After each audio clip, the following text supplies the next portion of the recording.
It's the middle of the night, May 2011. Through the window of a luxury hotel room, flashing blue and red lights reflect off polished glass. Inside, a man's hands tremble. His name is Dan Saunders, and just 4 months ago, he was a broke bartender in rural Australia. Now, he's sitting on a bed surrounded by designer clothes, empty champagne bottles, and a gnawing fear that his luck has finally run out. Because for months, Dan has been living a double life, one built on a glitch that let him pull money out of thin air. Let's rewind to a warm February night in 2011. In the small town of Wangaratta, Dan stumbles out of a pub near closing time. He's 29, tipsy, and nearly broke. All he wants is enough cash for a cab home. Under the dull glow of a street lamp, he finds an ATM. He slides his card and waits. But instead of showing his balance, the screen flashes. Balance unavailable at this time. Odd. Usually, that message appears only when the system's offline. Still, curiosity gets the better of him. He transfers $200 from his credit account to his almost empty savings, a move that should fail immediately. The machine whirs, clicks, and spits out his card with a transaction cancel message. Nothing happens. Most people would walk away. But Dan? He tries again, this time withdrawing $200 directly from his savings. And to his shock, the cash slides out. Real bills, real money. He stares at it in disbelief. No alarms, no errors, no decline, just $200 that shouldn't exist. The next morning, Dan wakes up convinced it was all a drunken mistake. But when he checks his account balance, the $200 is there. So, he tests it again. That night, under the same streetlight, he returns to the same ATM. This time, he transfers $500, then $600, and withdraws both. Each time, the machine obediently hands him crisp notes. That's when he realizes, between 1 o'clock and 3 a.m., the bank's network goes blind. During that short window, the system doesn't verify balances, meaning he can move imaginary money between accounts and withdraw it as if it were real. He's discovered an ATM cheat code. Over the next few nights, Dan experiments. He transfers thousands back and forth, fake digital money that tricks the system long enough for him to withdraw the real thing.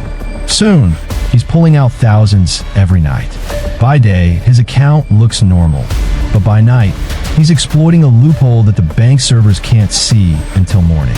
Within weeks, his balance shows over $1 million. On paper, he's rich.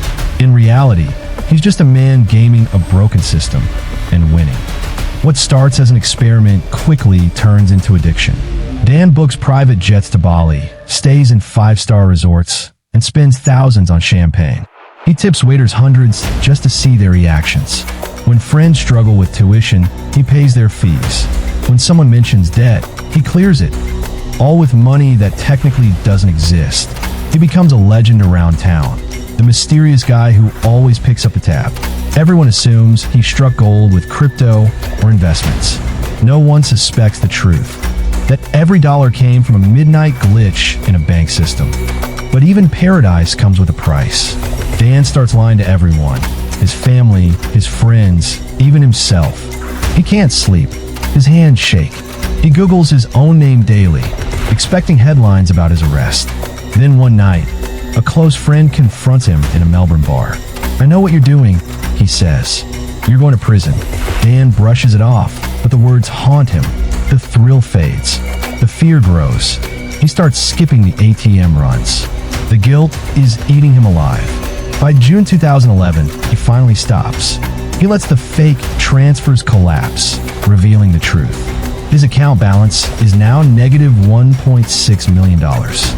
He calls the bank to confess, voice trembling. But the manager cuts him off. "Sir, this is a police matter. We can't discuss it." And just like that, silence. No arrests.